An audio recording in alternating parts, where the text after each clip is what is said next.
Quero nesta oportunidade cumprimentar a todos com a paz do Senhor Jesus.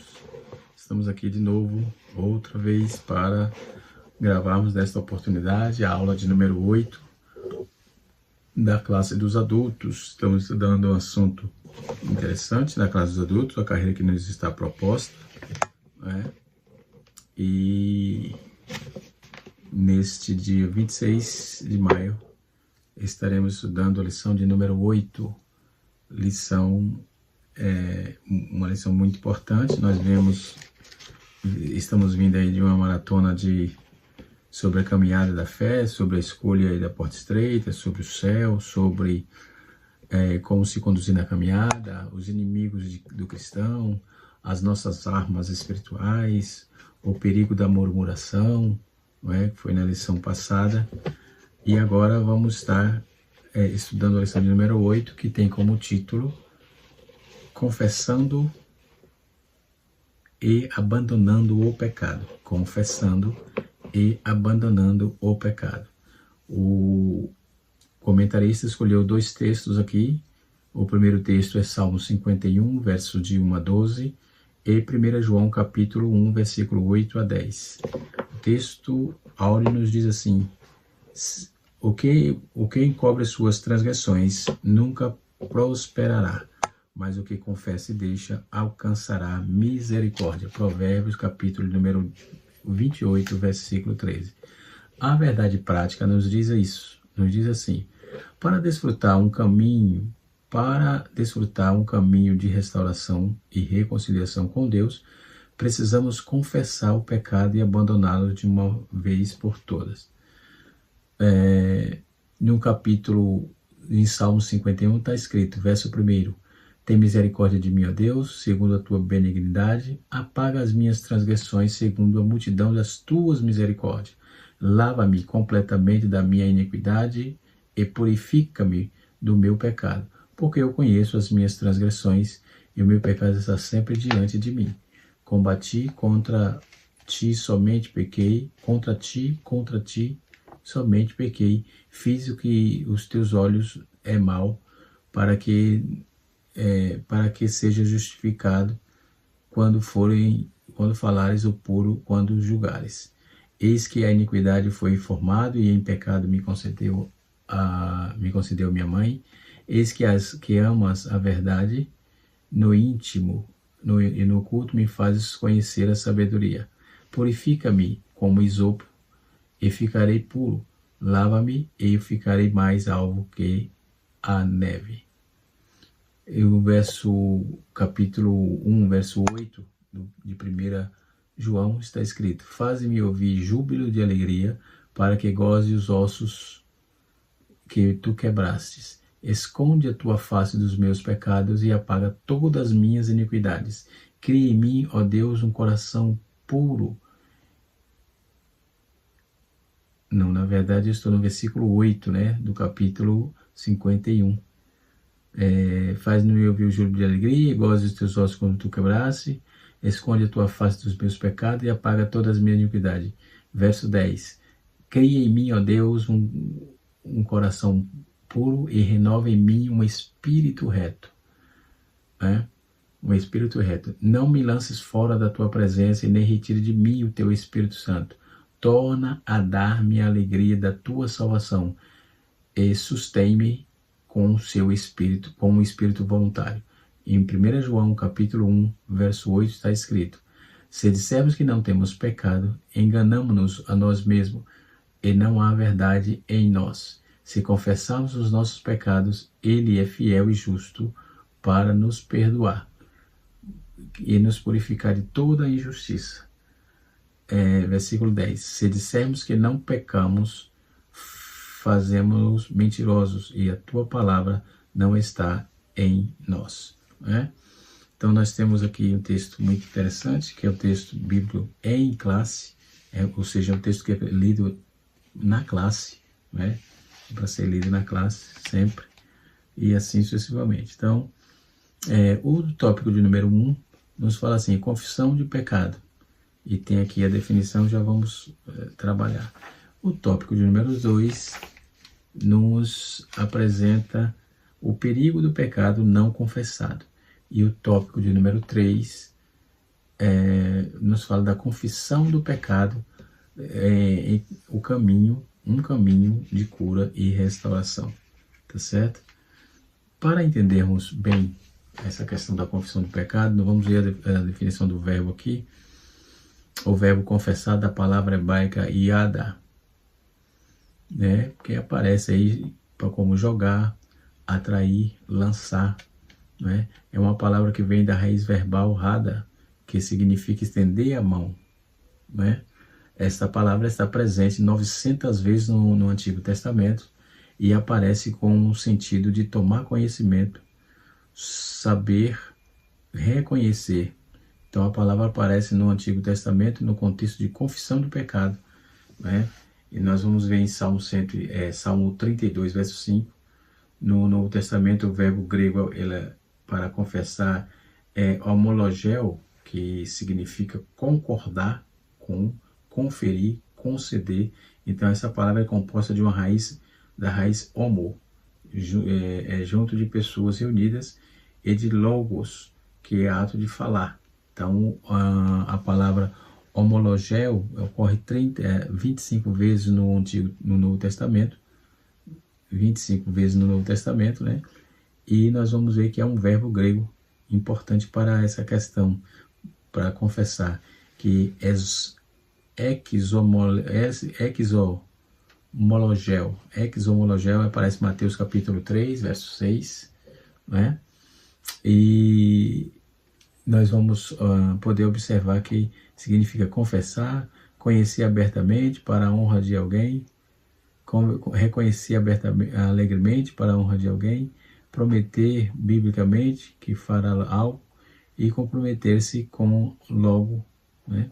Aí, comprometer-se com, logo podemos dizer que confessar é a maneira de declarar o que se crê ou se sabe, né? Então, a confissão bíblica de pecado, como vamos ver isso? O ensino bíblico, geralmente, ele dessa confissão geral do pecado, traz a ideia de reconhecê-lo, e confessar, e fazer a sua confissão, pois o perdão depende deste ato.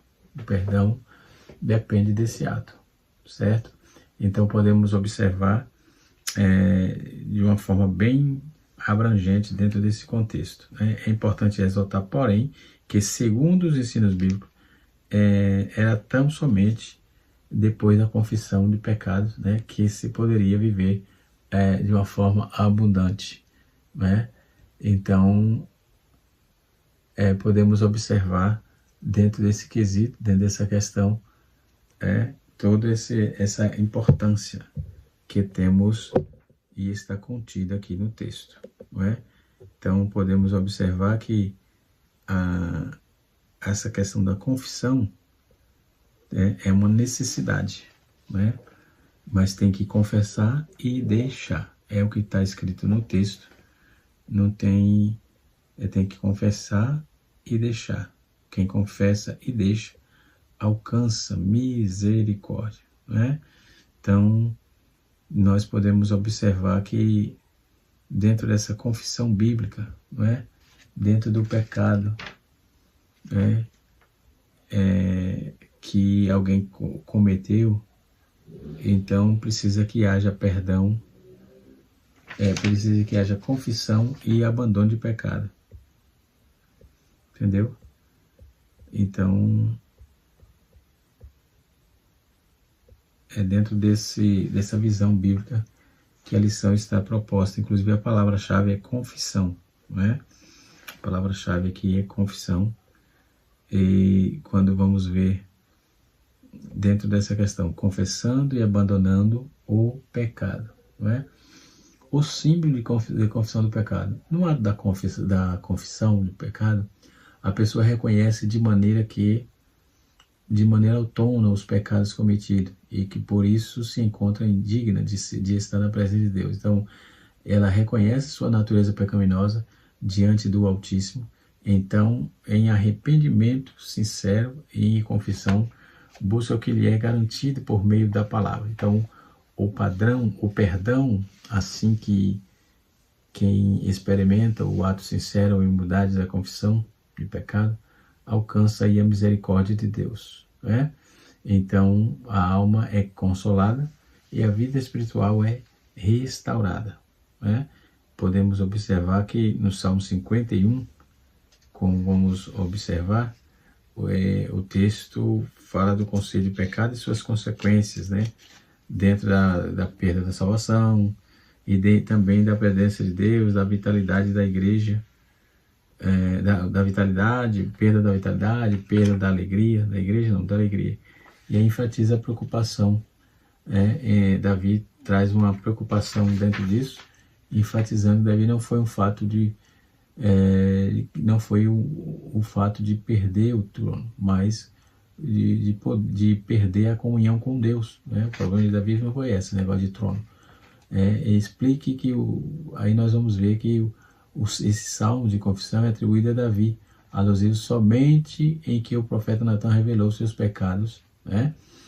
E nós vamos notar que o salmo foi escrito por um crente que voluntariamente pecou contra Deus de modo tão grave e foi privado de comunhão da presença de Deus. Provavelmente Davi escreveu esse salmo já arrependido, né? Com certeza.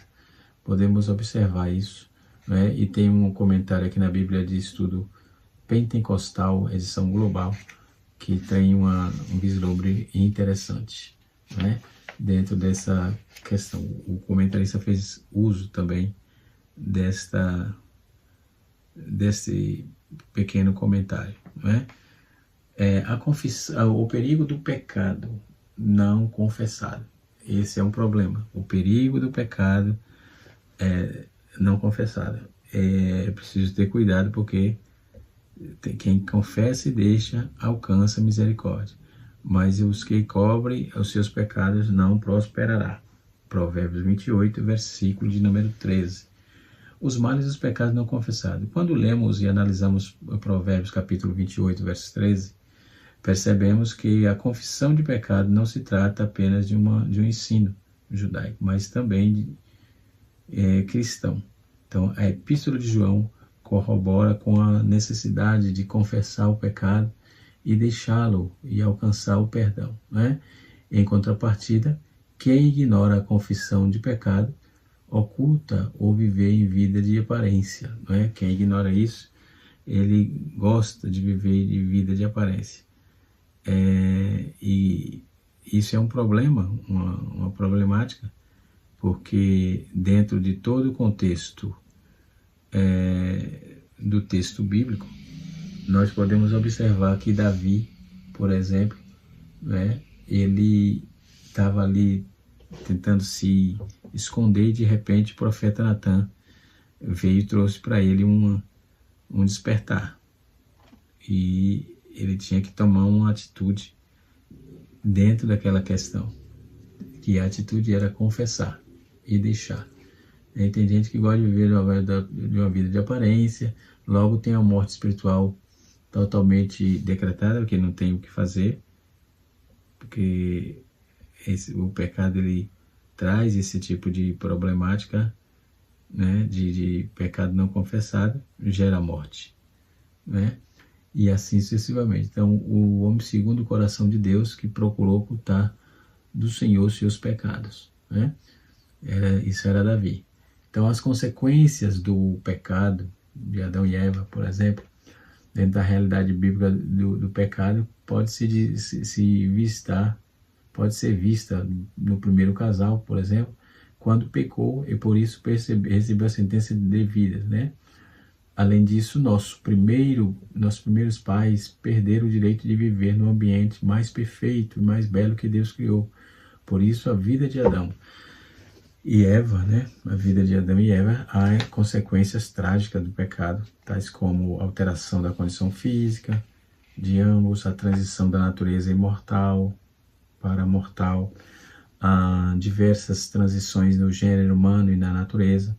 Assim, sabemos que as consequências do pecado nos nossos primeiros pais não se limitaram, né, a eles, né, mas passaram a todo o gênero humano. Todo o gênero humano é natural, né?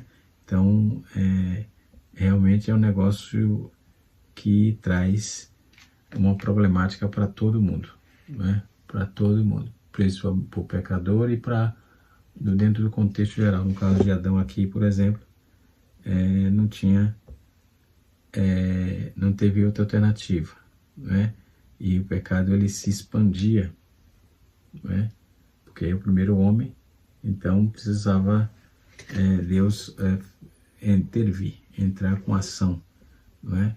E assim sucessivamente. Então, as consequências do pecado de Davi, quais foram? O rei Davi pecou e pagou um alto preço com seu pecado.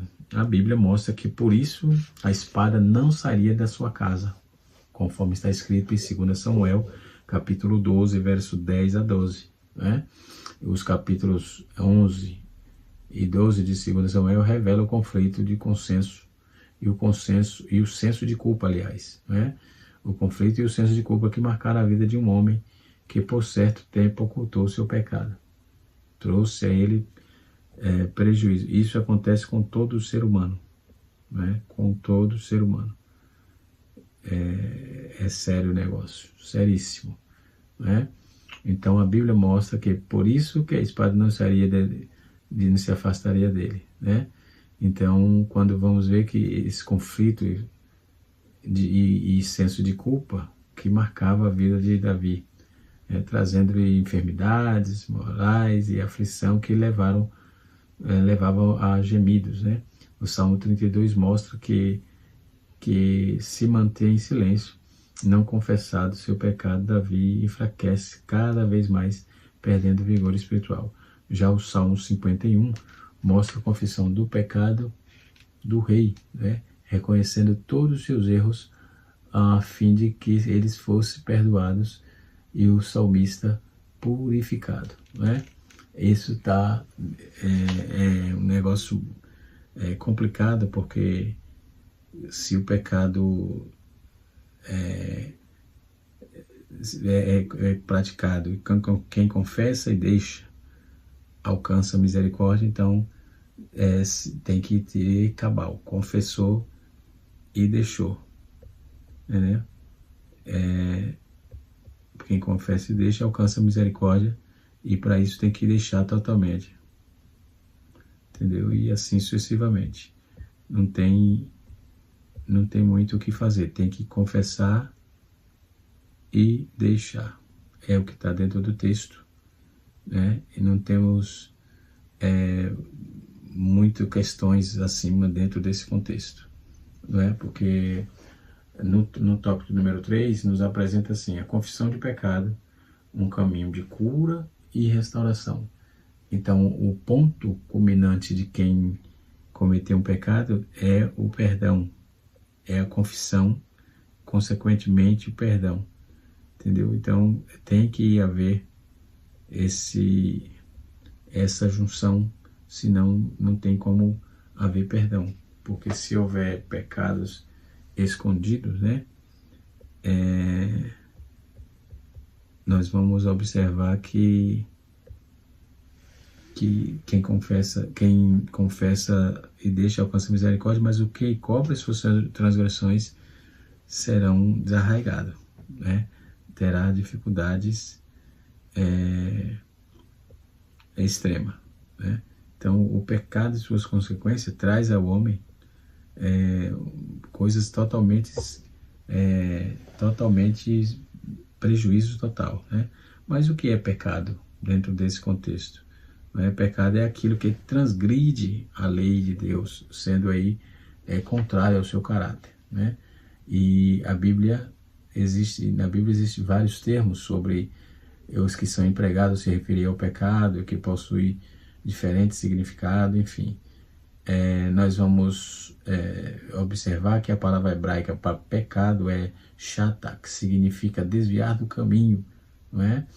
E a palavra grega é hamartia, isto é, a palavra mais abrangente para o pecado no Novo Testamento, na Septuaginta, significa o desvio do caminho da justiça, né?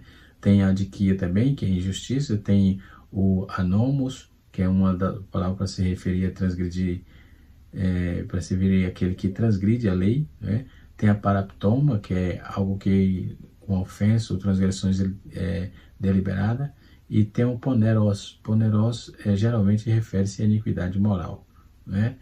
E a Bíblia nos diz que o pecado entrou na humanidade na queda do homem. Então, quando Adão e Eva livremente se resolveram pecar contra o Senhor, né?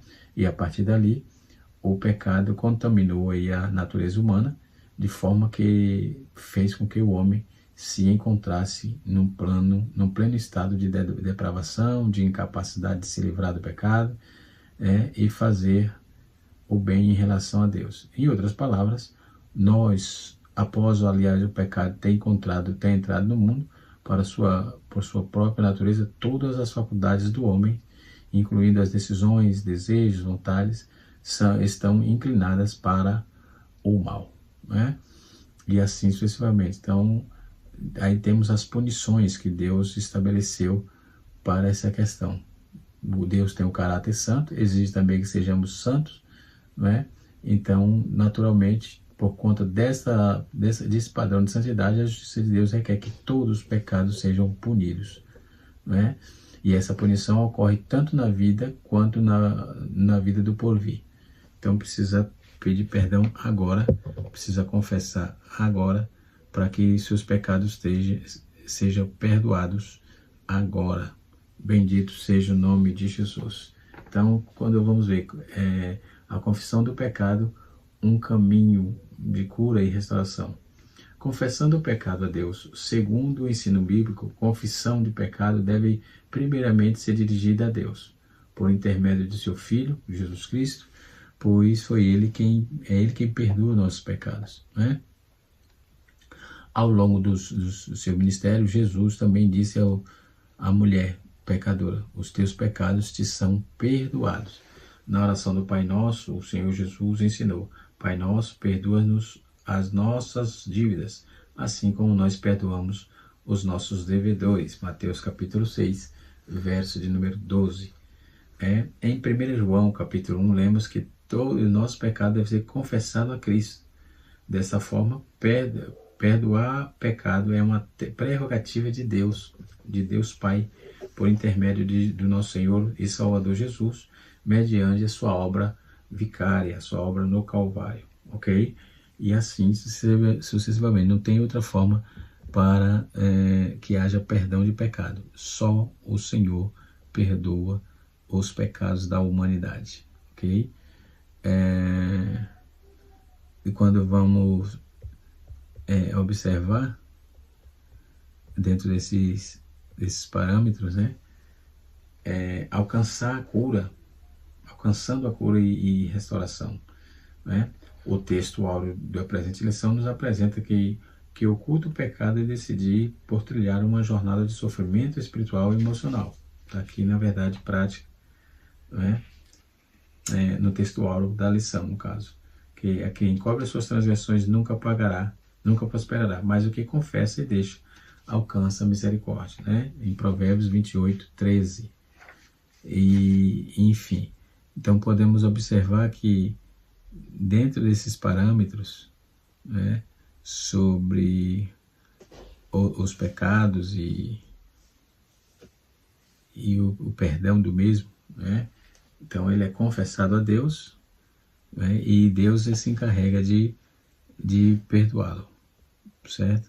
E assim sucessivamente. Quando vamos observar a confissão de pecado, viver umas vidas mais leves, para não há nada aí não há nada de mais restaurador que desfrutar da misericórdia de Deus, né? Da misericórdia do Senhor.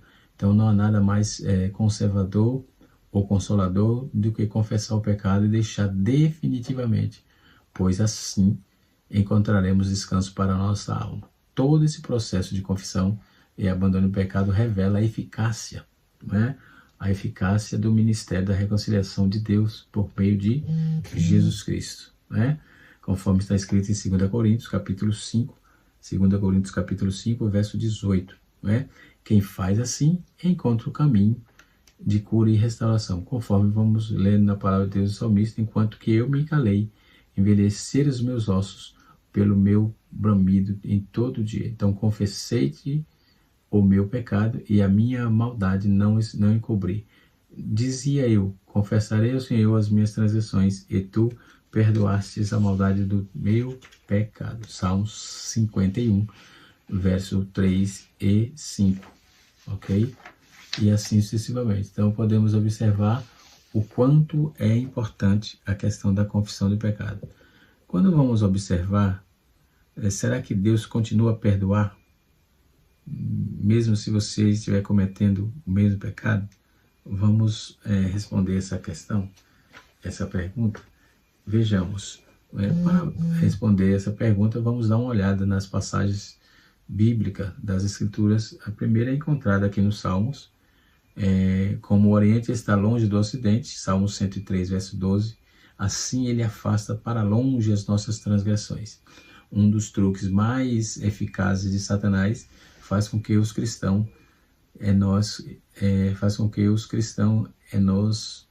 nos convencer de que nossos pecados não são realmente perdoados, apesar das promessas de Deus, se realmente já recebemos o Jesus como Salvador através da fé, né? E ainda temos aí dúvida, alguma coisa desconfortável que existe ou não é verdadeiro. Então, segundo Satanás, a ideia dele é tentar ludibriar para que nós não confessemos e dizer que Deus não perdoa o pecado, coisa alguma. Então isso já está totalmente descartado pelo texto bíblico, que Deus perdoa aquele que confessa. Está escrito na palavra de Deus, quem confessa os seus pecados serão perdoados, né? E tem que confessar e deixar. Se realmente recebemos de Jesus, o Salvador, através da fé, né? Então podemos estar sobre o ataque demoníaco, né? Os demônios odeiam que as pessoas são libertas, né, do seu controle, por isso tentam aí plantar sementes de dúvida em nossas mentes sobre a realidade da nossa salvação. Em seu vasto arsenal de truques, tá, né, um dos maiores instrumentos de Satanás é constantemente lembrar-nos das nossas transgressões passadas, né, dos nossos pecados passados. Isso é um truque do diabo, né? Ou as quais ele usa para provar que Deus não poderia nos perdoar ou restaurar. Então, os ataques do diabo nos apresentam um verdadeiro desafio, né, para que possamos simplesmente descansar nas promessas de Deus e confiar no seu amor. Então, Satanás não conseguirá tirar isso, não é, do coração do salvo, daquele que eventualmente pecou e sabe que o Senhor é fiel e justo para perdoar. Ele perdoa os nossos pecados e apaga as nossas transgressões. Então, este Salmo nos diz que, Salmo 103, verso 12, nos diz que Deus não só perdoa os nossos pecados, mas também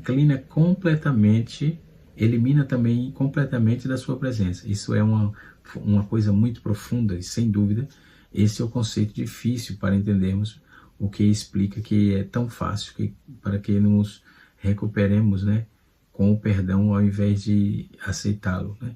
Ou seja, a solução encontra-se simplesmente em abrir a mão das nossas dúvidas e do nosso sentimento de culpa e descansar nas promessas de perdão que Deus fez a toda a humanidade, né? Principalmente nós que temos conhecimento da palavra de Deus, não temos como viver de engodo, não tem como viver de engodo. Então o diabo, mais uma vez, perde a batalha, não é? E assim sucessivamente. Então nosso pecado tem perdão, e o Senhor perdoa as nossas confissões mediante a nossa confissão, ok? Uma passagem também muito importante no capítulo de número 1 de 1 João, versículo 9, diz assim: se confessarmos os nossos pecados, Ele é fiel e justo para perdoar os nossos pecados e nos purificar de toda injustiça. Então cai por terra a filosofia satânica de que Deus não perdoa. Cai por terra, né? Mais uma vez, é totalmente esfacelada no caso, né? Totalmente desfeito, né?